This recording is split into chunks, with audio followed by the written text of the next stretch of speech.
Meeting मध्ये आहे मी बोलतो.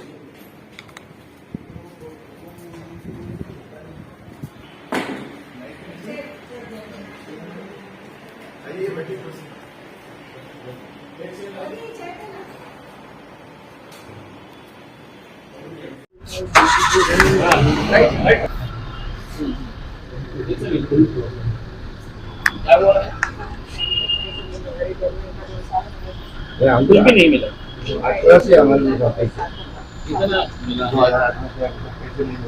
कितने मिलना? आप सबसे नया एक एप्लीकेशन लिखना उसके ऊपर रिटायर कब हुए हैं, कितना पैसा मिला है और कितना बकाया है करके तो मेरे पास लेके आना. क्यों नहीं मिल रहा था?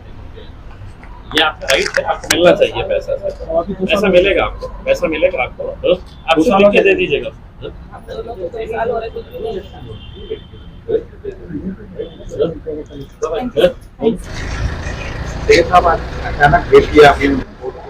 नहीं, आज मीटिंग थी कैंटोनमेंट बोर्ड की, तो मैं कोई अचानक नहीं आया था. बाज़ाब्ता इनविटेशन था उसके अंदर. As a member of parliament को यहाँ पे बुलाया जाता है और आज बहुत सारे कैंटोनमेंट के जो इश्यूज है उसके ऊपर चर्चा की गई है. एक तो ये है कि स्कूल के क्लासेस यहाँ पर बढ़ाने की बात हो रही थी. फिर पानी का जो मसला है वो पानी के ताल्लुक से ये प्रपोजल था कि टैक्स बढ़ाया जाए करके, जबकि लोगों का ये कहना था कि भाई जब पानी ही नहीं मिल रहा है तो टैक्स बढ़ाकर क्या करेंगे, आप पानी दीजिए लोग पैसा देंगे करके उसमें, तो उसको होल्ड पे रखा गया है. प्लस जो व्हीकल एंट्री टैक्स के जो इश्यूज चल रहे हैं वो इश्यूज के बारे में भी चर्चा की गई है कि ये बार बार ये क्यों इश्यूज आते हैं. उसमें एक मामला ऐसा सामने आया है कि पैसा इन लोगों ने ठेकेदार से ज्यादा ले लिए, एग्रीमेंट कुछ अलग बनाए हैं करके. तो मैंने उनसे ये कहा हूं कि आप इसके ऊपर कोई ना किसी के ऊपर तो भी अकाउंटेबिलिटी फिक्स करिएगा. ऐसा अंधाधुंध कारोबार नहीं चल सकता है कैंटोनमेंट के अंदर. हम तो ये समझ रहे हैं कि मतलब पूरा डिसिप्लिन के साथ यहाँ पर होना चाहिए, लेकिन जो बातें सामने आई है उसके ऊपर गंभीरता से मैंने कुछ डॉक्यूमेंट्स मांगा है और वो डॉक्यूमेंट्स मिलने के बाद यकीनन अगर इसके अंदर किसी का दोष रहेगा तो हम उसके ऊपर यकीनन कार्रवाई करेंगे. सर साहब एक लास्ट ये स्कूल के बारे में जो मीटिंग में रखा गया था प्रस्ताव अभी सीओ साहब उस पर कहीं ना कहीं आगे उसको आगे बढ़ाया गया है, ऐसा क्यों? नहीं, बेसिकली जो स्कूल का जो मैटर है कि स्कूल यहाँ पे जो कैंटोनमेंट के जरिए चलाया जा रहा है वो 7th तक है. सीओ साहब का प्रपोजल था कि उसको 8वीं तक बढ़ाया जाए करके. उसमें अब ये फ्री एजुकेशन दिया जाता है, तो एक कमेटी मेंबर का कहना यह था कि उसको किस तरीके से चलाएंगे, टीचर्स अपॉइंटमेंट रूम है क्या हमारे पास, उसकी कमेटी बनाई जाए करके. तो वो कमेटी बनाएंगे.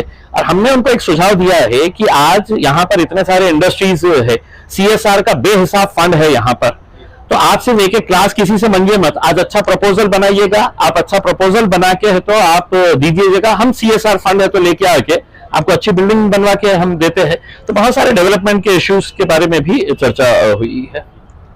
आणखी एक विषय कामगारांचा विषय काढ निघालेला होता. इथे कामगारांच्या इतक्या समस्या आहेत की त्यांना मिनिमम वेज मिळत नाही. तुम्ही मागे जे सांगितलं होतं सर्व कार्यालयात तुम्ही पत्र पण दिलेलं आहे, तसं पत्र इथं दिलेलं आहे का पीएफ आणि ईएसआय संदर्भात? नाही, काय आहे की मला आजच्या मीटिंग मध्ये हे कळालं की म्हणजे कामगारांना जे कॉन्ट्रॅक्ट वर्कर्स आहे त्यांना बरोबर पैसा मिळत नाही, त्यांना पीएफचा अमाउंट त्यांचा भरला गेला नाही करके. हे खूप एक मोठी एक चूक आहे मला असं वाटतं. और मैं आज पीएफ कमिश्नर से खुद बात करूंगा और ये कहूंगा कि इनको नोटिस इशू करे करके, क्योंकि अगर पीएफ का पैसा जो है वो मैंडेटरी है, कायदा कानून ये कहता है कि पीएफ का पैसा जमा होना चाहिए कर्मचारियों का. और अगर तुम वो पीएफ का पैसा नहीं जमा कर रहे, चाहे वो परमानेंट एम्प्लॉय हो या ठेकेदार हो, तो कैंटोनमेंट बोर्ड ये नहीं कह सकता है कि इसका हमारे पास कोई लेना देना नहीं है, ये ठेकेदार की जिम्मेदारी है. कानून ये कहता है कि प्रिंसिपल एम्प्लॉयर जो होता है वो प्रिंसिपल एम्प्लॉयर की जिम्मेदारी होती है कि कर्मचारी का पीएफ अमाउंट है, ईएसआईसी है, बाकी जो जो भी चीजें हैं वो भरने के बाद ही इसका पेमेंट रिलीज किया जाना चाहिए करके. उन्होंने हमको यह आश्वासन दिया है कि हमको बराबर पैसा पीएफ का भरा जा रहा है, ठेकेदार के जरिए है, तो बाकी के सब चीजें हो रही है. हमने वो डॉक्यूमेंट मांगे हैं, देखेंगे. तो इसके डॉक्यूमेंट में सर ऐसा मांगे कि पीएफ का रूल होता है 25%, 12.5% कामगारों का कामगार. तो ये क्या करते हैं, सिर्फ ये चलन ला के सबमिट कर देते कि हमने पीएफ ईएसआई से पेड कर दिया. इंडिविजुअल किस कामगारों का कितना डिडक्शन हुआ और महीने के उसमें कितना कंट्रीब्यूशन करके पेड किया है ये दिखाया जाता नहीं, सिर्फ ये चलन दिया जाता है कि हमने ये सही पेड कर दिया। देखिए, मैं कामगारों के सिलसिले के अंदर मैं हाईकोर्ट के अंदर एक जनहित याचिका फाइल किया हूँ, PIL फाइल किया हूँ मैंने खुद ने, और उसके अंदर मुद्दा यही है कि ठेकेदार जो है, कर्मचारी महीना भर काम कर रहा है, मेहनत कर रहा है, 8-10 दिन और उसको एक कॉरपोरेशन है 15,000 रुपए ठेकेदार को दे रही है, वो ठेकेदार उसको 8,000, 9,000, 10,000 रुपए दे रहा है, जबकि कानून ये कहता है कि आपको 2% सर्विस चार्ज, और वो भी सर्विस चार्ज जो है वो एजेंट, जिस डिपार्टमेंट में आपके लोग काम कर रहे हैं वो एजेंसी देंगी। लेकिन ठेकेदारों की मनमानी चल रही है, ठेकेदारों की एक तरीके से गुंडागर्दी पूरे जितने गवर्नमेंट डिपार्टमेंट्स है वहां पर ये चल रहा है।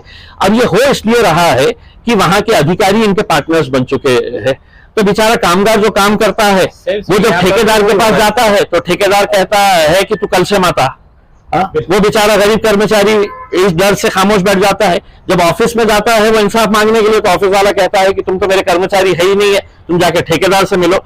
तो मैंने ऐसे 16 डिपार्टमेंट्स के पूरे मुद्दे सामने निकाला हूं, उसकी कैंटोनमेंट का नहीं था, लेकिन अब आज की मीटिंग में मुझे समझ में आया है कि कुछ झोल कैंटोनमेंट में भी चल रहा है, तो उसकी भी डिटेल्स निकालकर मैं उसको भी PIL के अंदर डालूंगा। धन्यवाद, थैंक यू।